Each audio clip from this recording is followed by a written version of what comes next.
एक बच्ची जिसे थी एक अजीब तरह की बीमारी, उस बच्ची को दिख रही थी उसके पिछले जन्म की कुछ अजीब घटनाएं।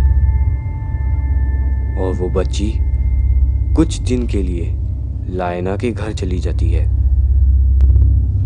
और जब से वो बच्ची लायना के घर जाती है, तब से लायना के साथ कुछ अजीब होने लग जाता है। कभी लायना को खून से लथपथ जोकर, तो कभी अजीब अजीब परछाइयां दिखाई देने लग जाती है। आखिर क्या था उस बच्ची का राज? ये जानने के लिए देखिए my first horror story. Fantastic entertainment presents previous. एक लड़की सुनसान रोड पर कार ड्राइव कर रही थी। उस लड़की का नाम लायना था। रोड पर बहुत अंधेरा था। रोड पर एक सन्नाटा छाया हुआ था। उस रोड पर चारों तरफ डरावना माहौल था। उस वक्त रात के 12:30 बज रहे थे। लायना रोड पर अंधेरे को देखकर धीरे धीरे कार चला रही थी। वो रात लायना को बहुत डरावनी लग रही थी। तभी लायना रोड पर एक औरत को एक बच्चे का हाथ पकड़े देखती है। वो औरत लायना की कार को देखकर हाथ हिलाना शुरू कर देती है और वो औरत लायना को कार रोकने के लिए कहती है।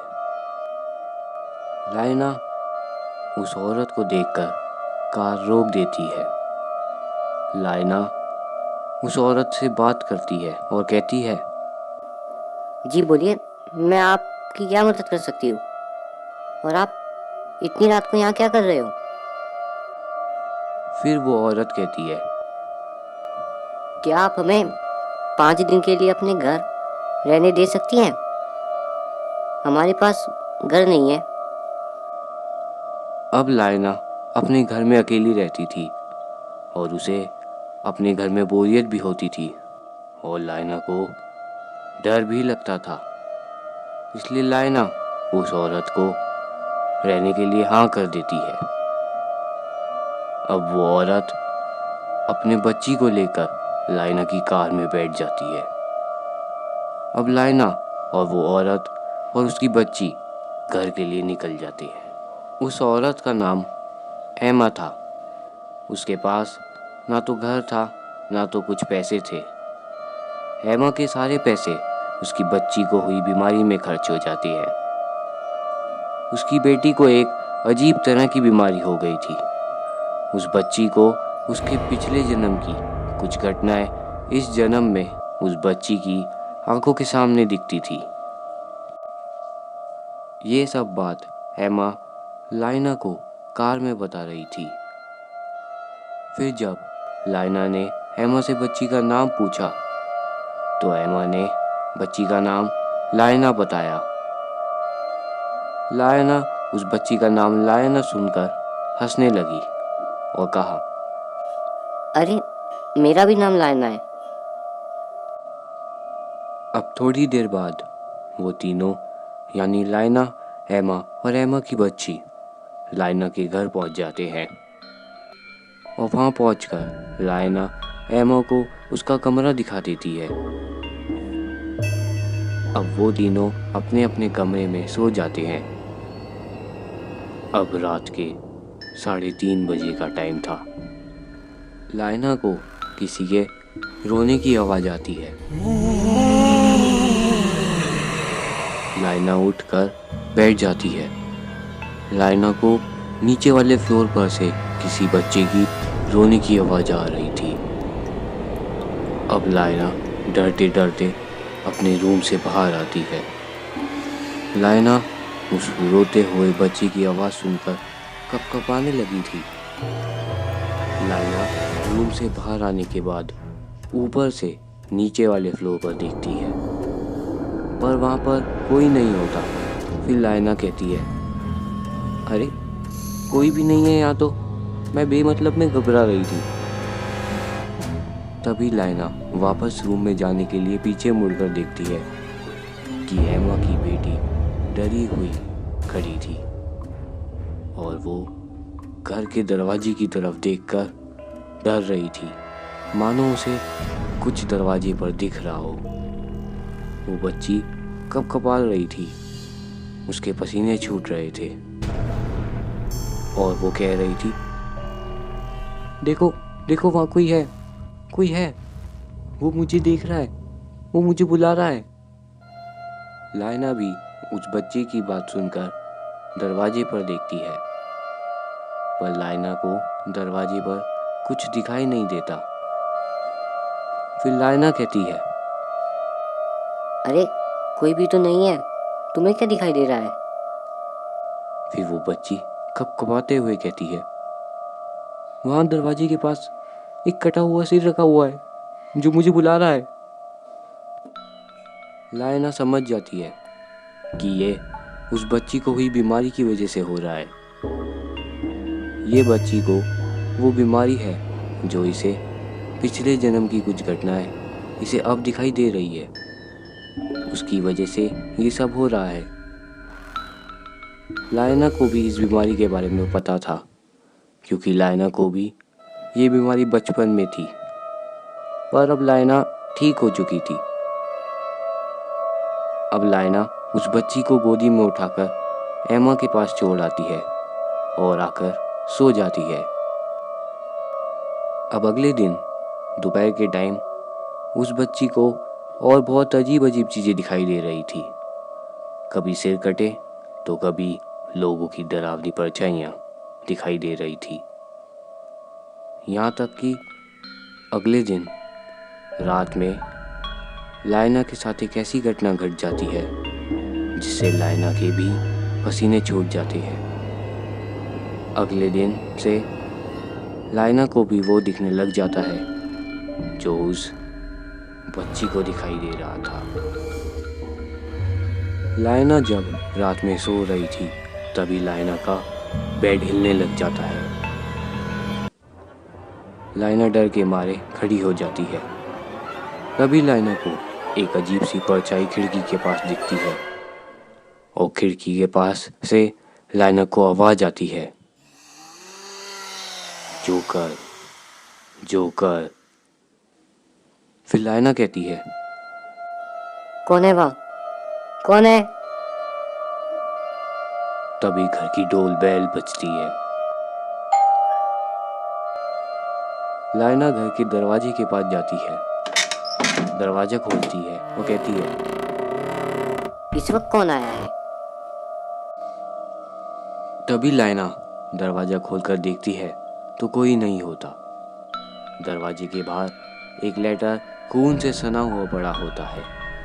लाइना उस लेटर को उठाती है और उसे खोलकर पढ़ना शुरू करती है। उस लेटर में लिखा था कि अपने सामने देखो। क्लायरा अपने सामने देखती है और उसके सामने कोई भी नहीं होता। लाइना खून के लेटर को देखकर डर जाती है और पीछे मुड़कर देखती है। तभी लाइना के पीछे एक खून से लथपथ एक जोकर खड़ा था। लाइना उस जोकर को देखकर जोर से चिल्लाती है। लाइना अपने कमरे में वापस भागती है। तभी लाइना के कमरे में वो बच्ची खड़ी थी। लाइना उस बच्ची को देखकर कहती है, तुम यहाँ क्या कर रही हो? तुम्हारी मम्मी कहाँ है? लाइना एमा के बारे में बात कर रही थी। तभी वो बच्ची डर कर कपकपाते हुए कहती है, आपके पीछे देखो, कोई है, वो बहुत खतरनाक है। लाइना पीछे देखती है तो लाइना देखती है कि लाइना के पीछे एक परछाई थी और उस परछाई के हाथ में किसी का कटा सिर था। लाइना उस बच्ची के पास आकर खड़ी हो जाती है और वो बच्ची और लाइना सिर्फ उस परछाई को देख रहे थे और जोर जोर से चिल्ला रहे थे। तभी उन दोनों को पीछे से किसी के भागने की आवाज़ आती है। लायना और वो बच्ची पीछे मुड़कर देखते हैं। तभी वो देखते हैं कि वही जोकर लायना और बच्ची की तरफ तेजी से भागता हुआ आ रहा है। अब लायना और बच्ची के सामने वो परछाई थी और पीछे से जोकर भागता हुआ आ रहा था। दोनों बहुत डर चुके थे। तभी वो बच्ची जमीन पर पड़े चाकू को उठाती है और जोकर की तरफ फेंक कर मारती है।